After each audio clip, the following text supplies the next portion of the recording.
Well, now I'd like to welcome to our committee the nominee, Rob Wallace, the nominee to be Assistant Secretary for Fish, Wildlife, and Parks at the Department of the Interior.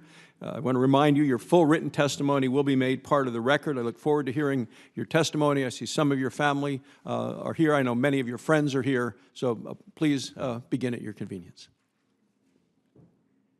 With this opening statement, Senator? Please, and if you'd like to introduce your family as well. Absolutely. Well, Chairman Barrasso and Ranking Member Carper and members of the committee, thank you for having me here today. I'm grateful to the President for nominating me to this position and thank Secretary Bernhardt for his support. I would also like to recognize family members who are here from Wyoming today. My wife, Celia, is not only a remarkable partner, but epitomizes the spirit of bipartisanship, having worked for both a Democrat and Republican member of the Senate years ago. My oldest daughter, Morgan, is a sophomore, just finished her sophomore year in engineering at Wake Forest University and is down from New York where she's doing a renewable energy internship this summer.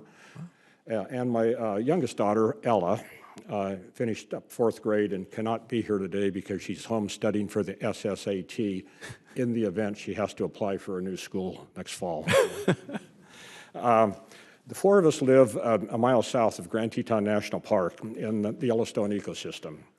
Each year, our community hosts millions of visitors who come to play in two of the world's most majestic national parks.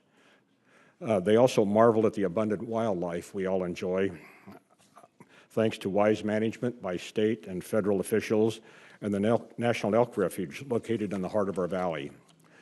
But I know that simply living in a special place isn't sufficient justification to ask for your support to oversee two of the world's most celebrated agencies, the National Park Service and the U.S. Fish and Wildlife Service. So I'd like to explain a little bit about how I got here. My journey began decades ago when I was hired right out of college as a seasonal park ranger in Grand Teton National Park. For the next 5 years, I patrolled the park's rivers and lakes, worked with a mountain rescue team, enforced game and fish regulations, performed law enforcement operations and emergency medical services on the park's highways, and traveled on skis for days at a time across the Yellowstone and Grand Teton backcountry.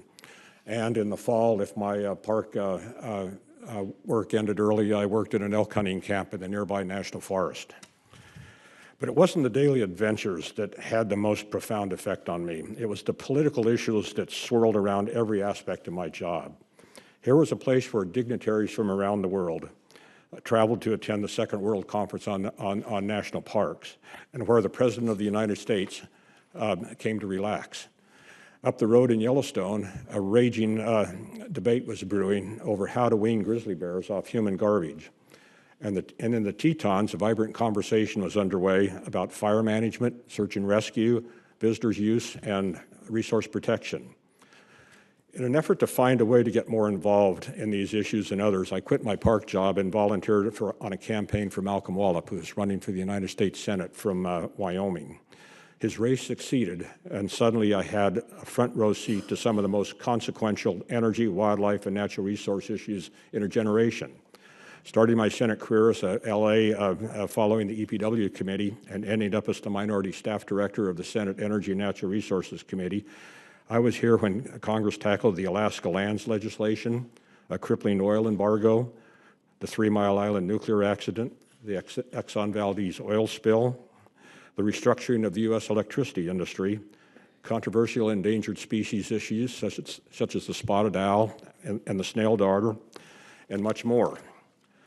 I also broadened my understanding of new park authorizations, fee legislation, concession oversight, and the importance of timely communications with Congress while heading the Park Service's Office of Congressional Relations.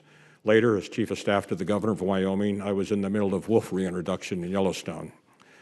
I ended my time in Washington working for GE, where my primary responsibility was leading a policy team that focused on the deployment of clean energy technologies in the United States and around the world.